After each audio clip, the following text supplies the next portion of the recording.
buying a mobile gas station. So I had to go to Rancho Cucamonga to Mobile for 2 weeks courses to become a mobile dealer.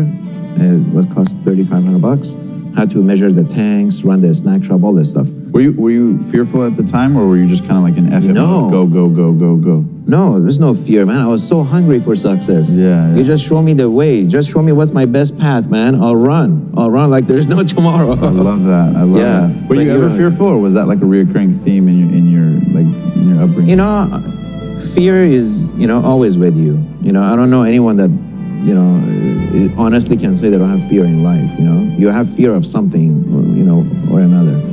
But if your motivation exceeds fear, you're always going to overcome it. Right? I love that. Yeah, I love that. And so we're in escrow. I spent $3,500. I became a mobile dealer, which I still have my plaque from mobile company.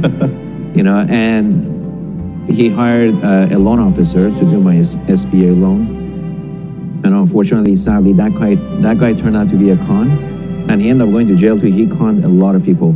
So he took my money for loan processing, appraisal, all this stuff. He didn't do anyway. He took basically a big loan fee. And 3 months later, we're thinking we're going to get loan docs. We're going to close on this gas station. Nothing happens. The guy's not responding. And by then, the Korean lady that owned the gas station got kind of a wind that this thing's going to convert. Right. And she said, I'm not interested to sell. And she wouldn't do an extension. So I lost all my 20 grand. Which was at the time your life savings? Everything. To me, it was like millions of dollars, Yeah. Shit. And so what happens that night? You realize it's a scam. So I'm like 19 years old. I'm like, fuck, what am I? So I called Ruben. I said, okay, that didn't work. I need a job. So he got me a job. I worked for Vincent Tire for about a year. And how hard did you take the loss of the money, or did you just kind of get back up? It was depressing. That was my first, basically, near bankruptcy. Right. It's super depressing because that was, hard cash and hard-earned money. I, made that money being discriminated, cussed at. Yeah. So it was like, it was pretty hard.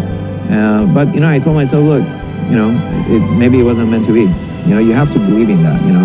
If you put the effort, you put everything, good intentions, you put the hardest you can, and it doesn't work out, there's a reason for it, right? There's something better waiting for you. I'm sure now you're at the stage where you're dealing with tens of millions, if not hundreds of millions of dollars worth of real estate. I'm sure there's been times where you've lost millions of dollars at a time. Yes.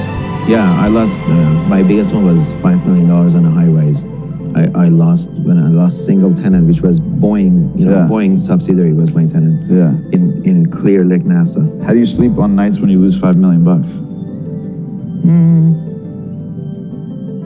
A nice cigar. Hey, you gotta celebrate your failures and your success. Yeah. Because there is a lesson to be learned in everything. When you have a great success, a good exit, you sell a company or whatever it may be, you celebrate because it's a good milestone in life. And then when you lose, something bad happens, hey, it's an expensive lesson learned. You still celebrate it. Yeah. Because if you take it with a negative notation, that's just going to keep eating you inside.